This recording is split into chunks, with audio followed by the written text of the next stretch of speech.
සුබ දවසක් යාළුවනේ ඔයාලා හැමෝටම ඔසිස් ඇග්‍රෝ YouTube channel එකට සාදරයෙන් පිළිගන්නවා. අදත් මම වීඩියෝ එකක් අරන් ආවේ ඔයාලට අලුත් ටිප්ස් දෙක තුනක් කියලා දෙන්න. ඉතින් යාළුවනේ අදට මේ පැටවුන්ට දවස් 4යි. දවස් 4ේදී සාමාන්‍යයෙන් එන්න මේ සයිස් එකට වගේ පැටියෙක් ඉන්න ඕනේ. මේ සයිස් එකට වගේ පැටියෙක් ඉන්න ඕනේ. අපි දැන් මේ බොයිලර් පාලනය කරන්නේ යාළුවනේ බර මත පදනම්මනේ. සතාගේ බර තමයි වැදගත් වෙන්නේ. ඉතින් ඒ නිසා දවස් 4ක් යද්දී අපි දිනපතා කිරන්න පුළුවන් නම් හොඳයි. නමුත් සතුන්ගේ ස්ට්‍රෙස් එකත් එක්ක එහෙම කරන්න එපා කියලා තමයි මගේ මතය නම්.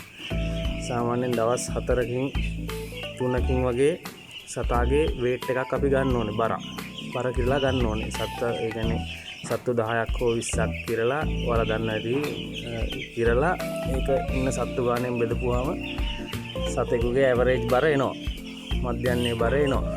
ඉතින් එහෙම ගත්තාම සාමාන්‍යයෙන් දවස් 4ක් වගේ යද්දී සතෙක්ට තියෙන්න ඕනේ එක සතෙක්ගේ බර ග්‍රෑම් 118ක් 122ක් 24ක් වගේ අතර ප්‍රමාණයකට එක සතෙක්ගේ බර තියෙන්න ඕනේ. ඉතින් එහෙම තියනවා කියන්නේ ඔයාලගේ වැඩේ හරියටම කරගෙන යනවා. ඔයාලා දන්න රියාළුනේ දැනටම අපිට හම්බෙන්නේ දිනක් වයස ඇති පැටව.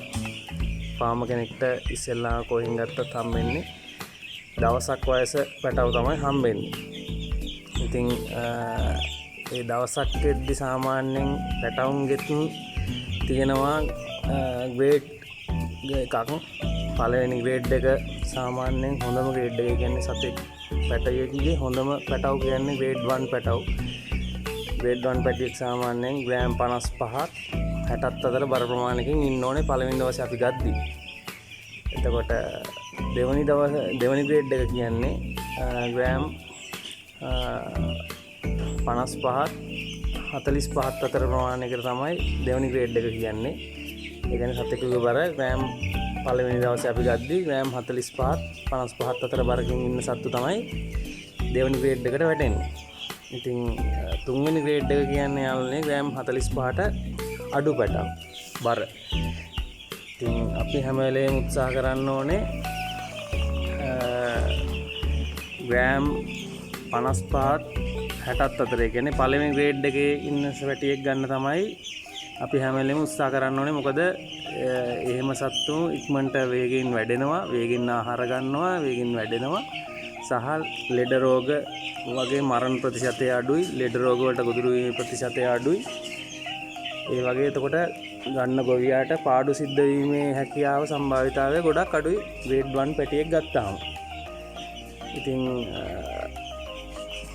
ඒ ගගේ සාමාන්‍යයෙන් දවස් 4න් 4ට වගේ සත්තු ගාන බලලා බර කිරලා Tamanට අවබෝධයක් ලබා ගන්න ඕනේ. Taman යන වේගය හරියටම හරි. ඒ කියන්නේ මෙන්න මේ ගානට තියෙන්න ඕනේ, මෙන්න මේ ගානට තියෙන්න ඕනේ කියලා. ඉදිරියේදී මම අනිවාර්යෙන් ඔයාලට දානවා. මෙන්න මේ දවසේදී තියෙන්න ඕනේ බර ප්‍රමාණය මෙච්චරයි. මේ වගේ වීඩියෝ වලින් අනිවාර්යයෙන් මම ඔයාලව දැනුවත් කරනවා. තව එකක් කියන්න ඕනේ යාළුවනේ. දැන් අදට දවස් 4යි මගේ පැටවුන්ට. දැන් ඔයාලට පේනවා ඇති අර පත්තර ලිටර් එක අයින් කරලා තියෙන්නේ. පත්තර ලිටර් එක සාමාන්‍යයෙන් අයින් කරන්න ඕනේ යාළුවනේ. පැටව ගේන දවසේ පත්තර ලිටර් එක දාලා තියෙනවා.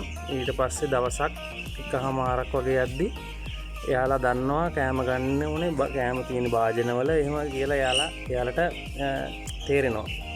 එතකොට අපි කරන්න ඕනේ අනික සත්තුන්ගේ මල පහත් එක්ක මේ වෙලා අනිවාර්යෙන් ලිටර් එක තෙත් වෙනවා. තෙත් වෙලා උන්ට පස්සේ සත්තුන්ට ගන්න ඉන්න හොඳ නැහැ. ලෙඩ රෝග බෝන වැඩි මරණ වෙන්න පුළුවන්.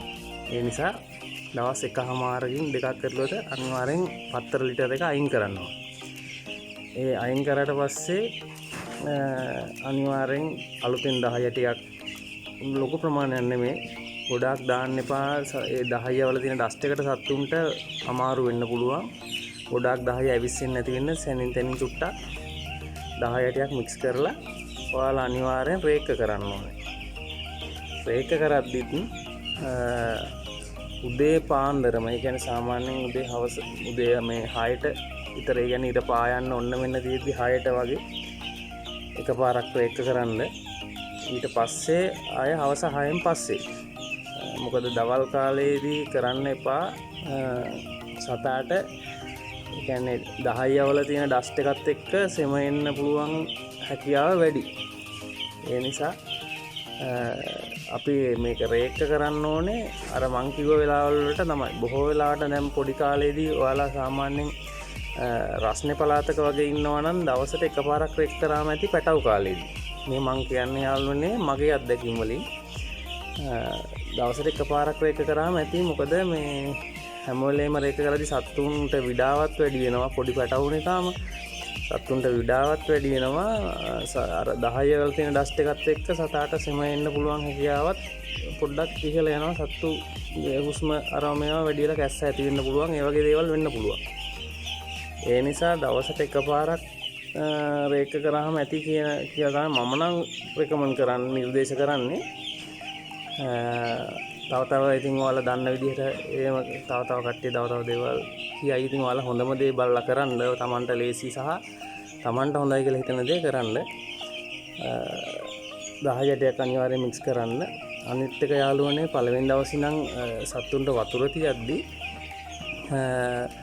මේ බොටල් එක ලීටර් 6ක් අල්ලනවා. නමුත් අපි ලීටර් 6ක්ම තියන්නේ නැහැ. මොකද මේ සත්තු මේකේ බහැලා අර මගේ ජරා කරගන්න. ඊට පස්සේ ලීටර් 6ම ඉවර වෙනකන් යාලට අර ජරා වතුර තමයි බොන්න වෙන්නේ. ඒ නිසා පළවෙනි දවස් 2 වගේ ඇතුළත පුළුවන් නම් යාලට වතුර ලීටරයක් වගේ සුළු ප්‍රමාණයක් තමයි තියන්න ඕනේ. අපිට ඒක අමාරුයි. ඒ කියන්නේ සත්තු බොන ප්‍රමාණෙත් එක්කම අපිට මාරු කරන්න ටිකක් වෙහෙස වෙන්න වෙනවා. ඒක එහෙම කරන්න වෙනවා. මොකද ඊට වඩා අපිට ලොකු පාඩුවක් වෙනවා යාළුවනේ. සත්තුන්ට ඊකෝලයි වගේ, ඒ කියන්නේ එයාලගේම මලපහ එයාලගේ ආහාර ජීර්ණ පද්ධතියට ගිහිල්ලා ඊකෝලයි වගේ ඇටැක් එකක් ආවොත් ඒක ඊට වඩා අපිට පාඩු වෙනවා. ඒකට ට්‍රීට් කරන්න ඊට පස්සේ සත්තු මැරෙන්න ගත්තොත් මේ මොකද මට එහෙම අත්දැකීමක් තියෙනවා. සත්තු එහෙම මට එහෙම ඊකෝලයි ඇවිල්ලා මුල් දවස්වල මම දන්නේ නැතුව මේ සත්තුන්ගේ ජරාව සත්තුන්ට මේ වෙලාව ඊකෝලයි ඇවිල්ලා දවසට සත්තු 10ක් විතර මැරෙන්න ගත්තා මගේ.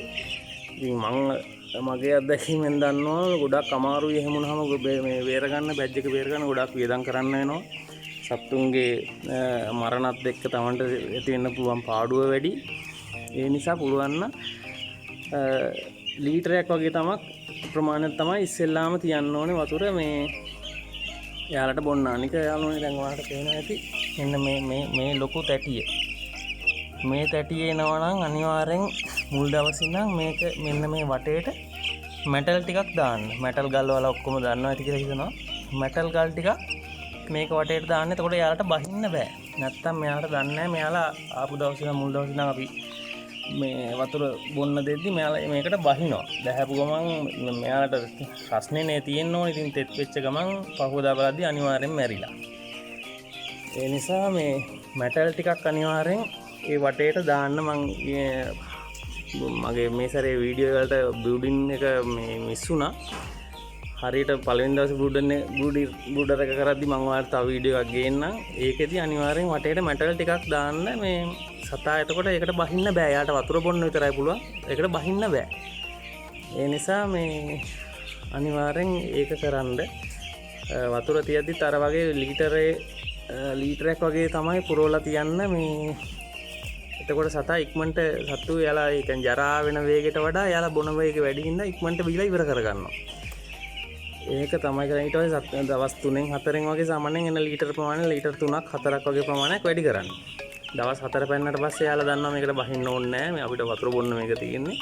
ඒ කියලා දවස් 4න් පස්සේ මේ එයාට සාමාන්‍යයෙන් ලීටර් 6න් ලීටර් 4ක් 5ක් වගේ ප්‍රමාණයක් පුරවලා තිබ්බට කමක් නැහැ. ඒ කියන්නේ දවසින් දවස එන්න පුළුවන් ලීටර් ගන්න වැඩි කරන්න. ඒක ප්‍රශ්නයක් නැහැ. ඔයාලට හරියට කරන් යද්දි තේරෙයි සාමාන්‍යයෙන් දවස් 20 විතර පෙන්නාම මෙන්න මේ වගේ බෝතලයක් ෆුල් කරලා තිබ්බාම උපරිම පැයකමාරයි පැයයි සෙන් එක ඉවර කරගන්නවා. ඉතින් ඒ වගේ තමයි මේ වෙන්නේ. ওই ටික තමයි යාළුවනේ කියන්න තිබ්බේ. තව ඉස්සරහට ඔයාලට අවශ්‍ය දැනුම මගේ අත්දැකීම් වලින් මම මේ කියන්නේ. ඔයාලට දැනගන්න දෙයක් තියෙනවා නම් කමෙන්ට් සෙක්ෂන් එකේ දාන්න මම පුළුවන් වෙලාවට උත්තර දෙන්න. දිගටම අපිත් එක්ක ඉන්න. channel එක subscribe කරලා අපිට සහයෝගයක් දෙන්න. දිගටම අපිත් එක්ක ඉන්න කියලා ඉල්ලා සිටිනවා. එහෙනම් සුබ දවසක්.